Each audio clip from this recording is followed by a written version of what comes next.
აშშ-ის სამხედროები რაღაც სიგიჟის გაკეთებას აპირებენ. ეს ირანს არ ეხება. ეს არ არის კიდევ ერთი შეჭრა. მოავლეთ თვალი ცას, რადგან აშშ რაღაცას პირდაპირ ვარსკვლავური ომებიდან ირებს, რაც მის მტრებს შორ მანძილზე გათვლილ გეგმებს დაუნგრევს. ის მტრები შეშინებულები არიან იმის გამო, რასაც აშშ აპირებს თავისი ტერიტორიის ზემოთ ასობით მილის სიმაღლეზე განათავსოს და მართლაც უნდა ეშინოდეთ. მაგრამ ამ სიგიჟეს კიდევ ფენები აქვს. იარარი თავისთავად უკვე საკმარისად გიჟურია, მაგრამ მისი ღირებულება ეს უკვე სულ სხვა დონეა.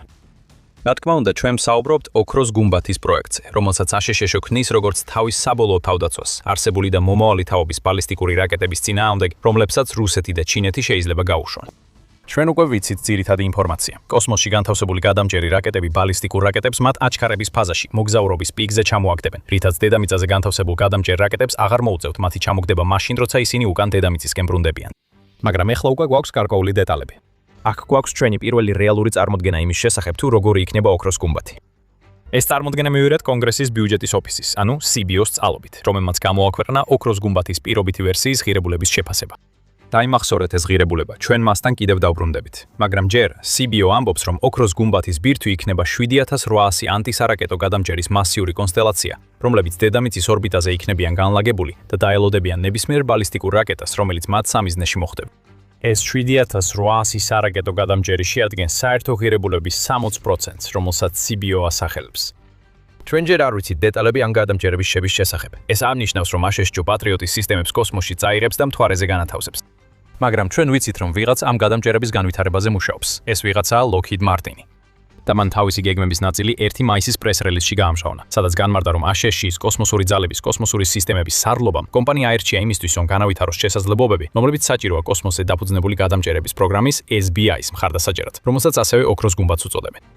პრეს-რელიზი ამაზე მეტად საკმაოდ ზოგადია. Lockheed Martin ხაზს უსვამს თავის გამოცდილებას საბრძოლო პირობებში გამოცდილი რაკეტების გადამჭერების სფეროში, როგორიცაა PS-3 რაკეტები, რომლებიც პატრიოტის სისტემებში გამოიყენება და საუბრობს იმაზე, რომ დაამატებს სამშობლოს დანცავ მრავალსფეროიან ფენოვან ფარს, ადრეულ დამატებით ფენას შემატებს. მაგრამ რაც შეეხება იმას, თუ რას გეგმავს ახლა, როცა ოქროს გუმბათის პროექტისთვის შეარჩიეს, Lockheed Martin ამ კოზირს ძალიან ფრთხილად ინახავს. გონიურულადაც, რადგან აშშ-ს არ სურს ვინმემ გაიგოს, როგორ მუშაობს მისი კოსმოსში განთავსებული გადამჭერები, მანამ სანამ ისინი დამონტაჟდება და მზად იქნება მოქმედებისათვის. თუმცა უკვე ვიწყებთ წარმოდგენას, როგორი იქნება ოქროს გუმბათი.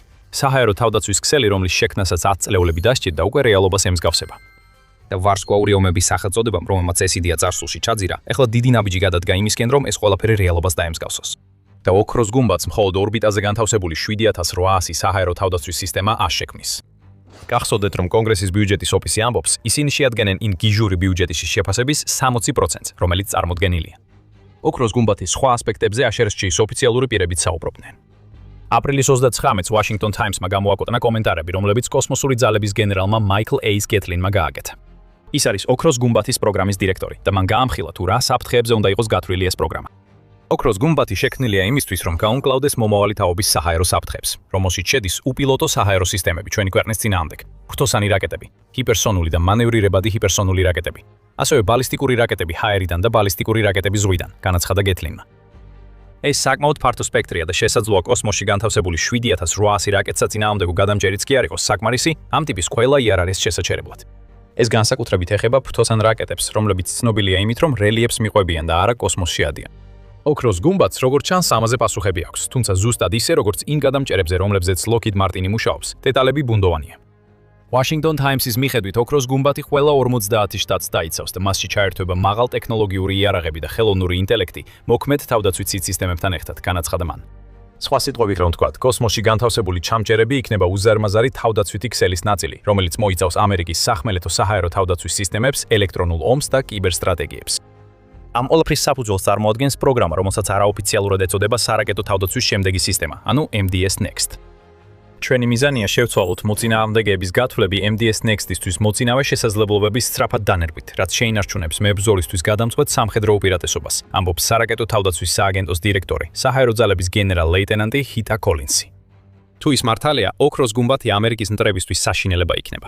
და პროგრესი მიღწეულია იმ შეთანხმებაზე მეტადაც, რომელიც პენტაგონმა Lockheed Martin-თან გააფორმა. ამ დროისთვის აშშ-ს კოსმოსურმა ძალებმა 20 კონტრაქტი მიანიჭეს 12 სხვადასხვა კომპანიას, რომელთა საერთო ღირებულება 3.2 მილიარდ დოლარამდე აღწევს. იუწყება აერონავტიკისა და კოსმოსის ძალები. მიუხედავად იმისა, რომ ორბიტაზე განთავსებული რაკეტ საწინააღმდეგო ჩამჭერები, რომელზეც Lockheed Martin მუშაობს, ამ კონტრაქტების მთავარი თემაა სხვა კონტრაქტები გადაეცა ისეთ კომპანიებს, როგორიცაა Northrop Grumman, SpaceX, რომელიც სავარაუდოდ პროექტში ჩაერთვება თავისი არსებული სატელიტური კონსტელაციით, რომელიც Starlink-ს უზრუნველყოფს და Raytheon.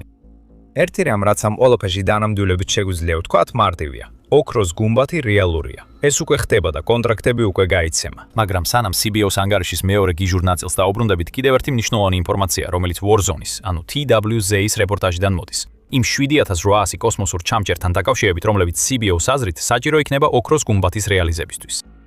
TWZ უწყება, რომ ყველაფერი, რაც CBO-მ ოქროს გუმბათზე თქვა, ეფუძნება ვარაუდს, რომ სისტემას ექნება 6 ძირითადი ელემენტი. პირველ რიგში სიაში არის 7800 კოსმოსური ჩამჭერისგან შემდგარი მასიური კონსტელაცია, რომელიც ბიუჯეტის 60%-ს შთანთქავს და როგორც ჩანს, ოქროს გუმბათის ყველაზე მოწინავე ასპექტია. თუ მთელი სისტემა შეძლებს გაერთიანებას, ეს ჩამჭერები იქნებიან პასუხისმგებელნი ბალისტიკური რაკეტების ჩამოგდებაზე, მაშინ როცა ისინი ჯერ კიდევ აჩქარების ფაზაში ან კოსმოსში მოგზაურობის მონაკვეთში იმყოფებიან. სხვა ელემენტები მოიცავს, როგორც ზედა, ასევე ქვედა ფართო ზედაპირის უბნებს, შემდეგ რეგიონულ სექტორებს და დამატებით თვითდაცვას. ამერიკის 4 არსებული ზედაპირის უბნისთვის ასევე არის საუბარი კოსმოსურ სატელიტურ კონსტელაციაზე, რომელიც გამოიყენება სამიზნეების თვალთვალისთვის და სწორედ აქ მიგვაჩნია, რომ SpaceX სავარაუდოდ ჩაერთვება.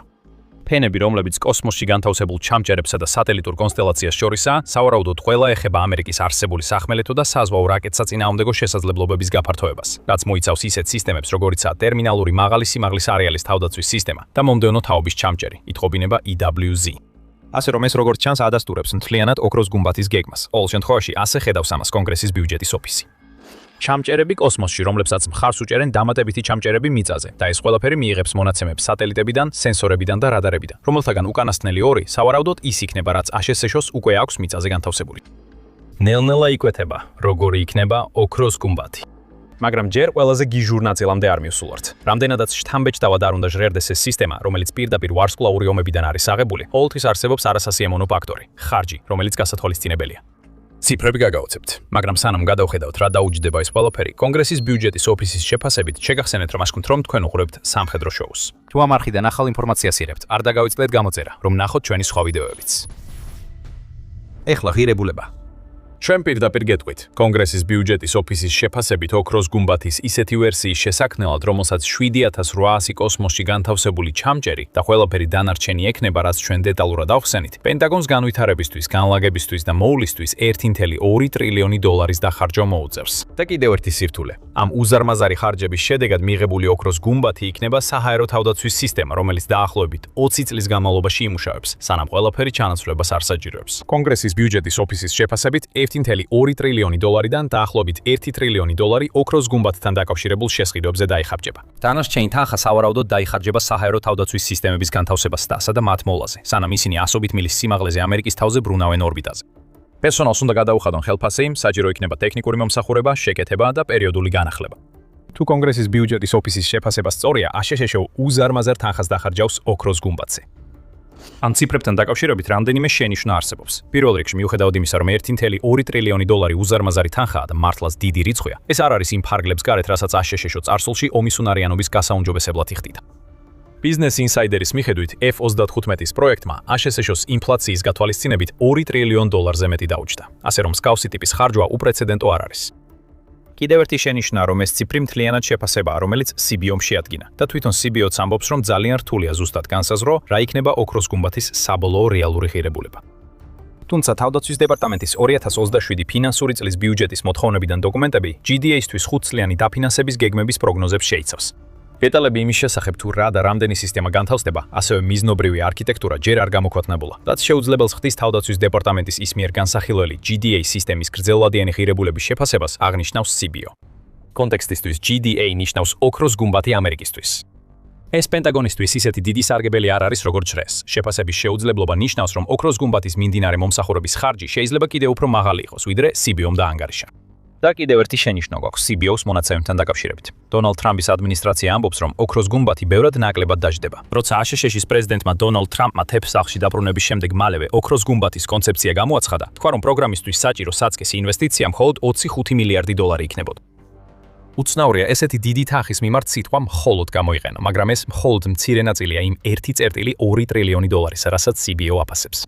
როცა მიმდინარე ხარჯებსაც დავამატებთ, ტრამპის თქმით, ოქროს გუმბათის საერთო ღირებულება 175 მილიარდი დოლარი იქნება. ეს მაინც დიდი თანხაა, მაგრამ ასევე მხოლოდ დაახლოებით 15%-ია იმ შეფასებისა, რასაც CBO აკეთებს. პენტაგონის პროგნოზები ოქროს გუმბათისთვის მარტში ოდნავ გაიზარდა 175 მილიარდიდან 185 მილიარდ დოლარამდე. მაგრამ ფაქტი რჩება ის, რომ დიდი განსხვავებაა იმაში, რასაც CBO ამბობს, რომ ეს ყველაფერი დაждდება და იმაში, რასაც ტრამპის ადმინისტრაცია ამტკიცებს.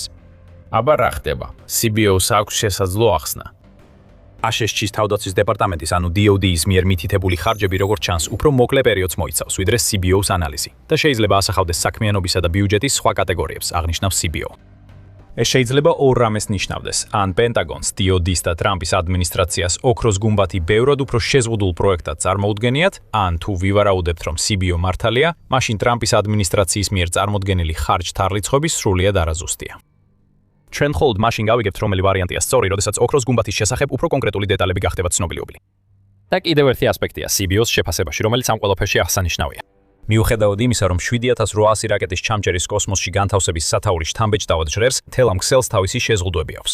CBO ამბობს, რომ მისი პროგნოზირებული ოქროს გუმბათის კოსმოსური ნაწილი ერთდროულად მხოლოდ 10 სამიზნეს შეძლებს დაუპირისპირდეს. ეს რიცხვი ძალიან მცირე ჩანს, თუმცა ამის მიზეზებიც არსებობს. ბალისტიკური რაკეტა აჩქარების ფაზაში საჰაერო თავდაცვის სისტემას მხოლოდ 3-დან 5 წუთამდე დროს აძლევს მის ჩამოსაგდებად.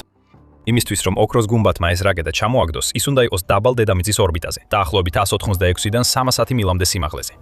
პრობლემა წარმოიშობა იმ ფაქტიდან, რომ დაბალ დედამიწის ორბიტაზე მყოფი თანამგზავრები ვერ რჩებიან კონკრეტულ წერტილებზე პლანეტაზე. ისინი ყოველთვის მოძრაობენ, რადგან ორბიტა ორ სარტყელში მოძრაობენ, რომელიც ეკვატორზეა ცენტრირებული და შემდეგ ჩრდილოეთითა და სამხრეთ-სამხრეთით თანაბრად არის გადანაწილებული იმ ორბიტული დახრის მიხედვით, რაც მათთვის არის განსაზღვრული. ამან გამოწვეული პრობლემა ის არის, რომ აშერჩოს დასჭირდება საკმარისად დიდი თანამგზავრების კონსტელაცია სწორ ადგილებში, რათა შეძლოს საჭირო ჩამჯერი რაკეტების გაშვება ბალისტიკური რაკეტის საფრხის გასანეიტრალებად. კონგრესის ბიუჯეტური ოფისი კიდევ მაგალითს გვთავაზობს. აშშ-ს დასჭირდება 20 კოსმოსში განთავსებული ჩამშლელი თანამგზავრი, რომ ისინი სწორ ადგილას იყვნენ, თუ სურს, რომ თითოეულმა ჩამშლელმა 2 რაკეტა გაუშვას 10 ბალისტიკური რაკეტის წინააღმდეგ. იმისათვის, რომ ერთდროულად ჩამოსაგდები ბალისტიკური რაკეტების რაოდენობა გაიზარდოს, აშშ-ს მეტი თანამგზავრი უნდა გაუშვოს კოსმოსში. ეს ხარჯებს კიდევ უფრო ზრდის, სავარაუდოდ ბევრად გადააჯარბებს იმ 1.2 ტრილიონ დოლარს, რასაც კონგრესის ბიუჯეტური ოფისი CBO აფასებს. კონკრეტულად აღნიშნულია, რომ დაახლოებით 30000 თანამგზავრი იქნება საჭირო, რათა 7800 ჩამჯერ რაკეტას კოსმოსში 20 წლის განმავლობაში მხარდაჭერა გაუწიოს. ამიტომ შეერთებულ შტატებს აქ გადასაჭრელი გამოწვევა აქვს. საბოლოო ჯამში ტრამპის ადმინისტრაციამ ნათლად განაცხადა, რომ ოქროს გუმბათი განკუთვნილია იმისთვის, რომ აშშ-ის ყველა პოტენციური მტრის, მათ შორის ჩინეთისა და რუსეთის მხრიდან არსებული საფრთხეებისგან დაცვა უზრუნველყოს. CBO-ს შეფასებები იმის შესახებ, თუ როგორი იქნება ეს სისტემა, უფრო მეტად კონცენტრირებულია იმაზე, რასაც ისინი რეგიონულ საფრთხეებს უწოდებენ. მაგალითად, ჩრდილოეთ კორეისა და ირანის მხრიდან არსებულ საფრთხეებზე, სადაც საკმაოდ მარტივია იმის პროგნოზირება, საიდან იქნება გაშვებული ბალისტიკური რაკეტა. CBO-ს დასკვნა მარტივია. ოქროს გუმბათი ბევრად უკეთესი იქნებოდა, ვიდრე ის, რაც ამჟამად აშშ-ს აქვს, მაგრამ ეს მაინც შეიძლება არ იყოს საკმარისი, რომ გაუმკლავდეს ბალისტიკური რაკეტების მასიურ გაშვებას ამერიკის ერთ-ერთი ყველაზე საშიში მეტოქის მხრიდან. რა თქმა უნდა, მეტი დეტალი გჭირდება თეთრი სახლისგან, რომელიც დააზუსტებს კონკრეტულად რას გეგმავს ოქროს გუმბათისთვის. ჩვენ ვიცით, რისთვისაც არის განკუთვნილი. ვიცით CBO-ს შეფასება იმის შესახებ, როგორ უნდა იყოს ეს გიჟური სისტემა. მაგრამ რაც შეეხება კონკრეტულ დეტალებს, თეთრ სახლს ბევრი არაფერი გაუმჟავნებია, გარდა იმისა, რომ რამდენიმე კონტრაქტი გაანაწილა. როგორც Defense Express არნიშნავს, საუბარია იმაზე, რომ აშშ აძლიერებს თავის მთვარის ინფრასტრუქტურას და შესაძლოა ბაზების შექმნასაც კი გეგმავს მთვარეზე, რაც ყველაფერ ამას ტრამპის ადმინისტრაციის ამბიციებზე მიუთითებს. მაგრამ კონკრეტული დეტალები ძალიან ცოტა, თუმცა მიუხედავად ყველა ამ შენიშვნისა, ამერიკის მტრები მაინც ეშინიათ ოქროს გუმბათის. ეს მხოლოდ ჩვენი სიტყვები არ არის. ამ პროექტის შესახებ ამერიკის განცხადების მომდევნო თვეებში იმ ქვეყნების უმეტესობა, რომლებიც მის მტრებად შეიძლება ჩაითვალოს, აღშფოთებული იყო ოქროს გუმბათის გამო.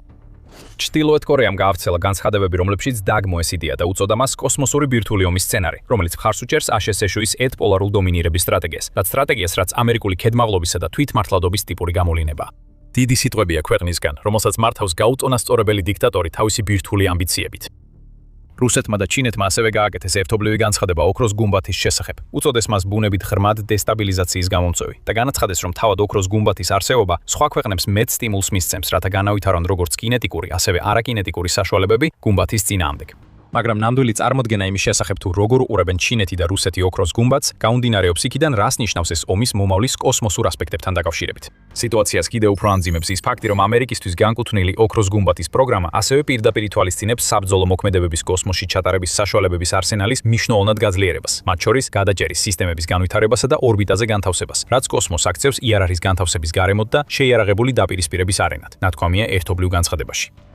აქ ჩნდება შიში. თუ აშშ შეძლებს ოქროს გუმბათის განხორციელებას, რომელი კონფიგურაციითაც არ უნდა იყოს, ეს ნიშნავს, რომ ამერიკა ომის წარმოების ახალ სფეროში უზარმაზად წინსვლას გააკეთებს. რეალობა, რომლის გამჟღავნებაც არც რუსეთს და არც ჩინეთს არ სურს, ისაა, რომ ისინი აშშ-ოსთან ერთად ცდილობენ კოსმოსში დომინანტურ ძალად ჩამოყალიბებას. როგორც TWZ, ასევე ჯორჯთაუნის უსაფრთხოების კვლევების მიმოხილვა აღნიშნავს, რომ ბოლო რამდენიმე წლის განმავლობაში სამივე ქვეყანამ ანტისატელიტური იარაღი გამოსცადა და ამერიკის მტრებმა, როგორც ჩანს, უკვე განათავსეს თავიანთი რაკეტსაწინააღმდეგო სისტემები კოსმოსში.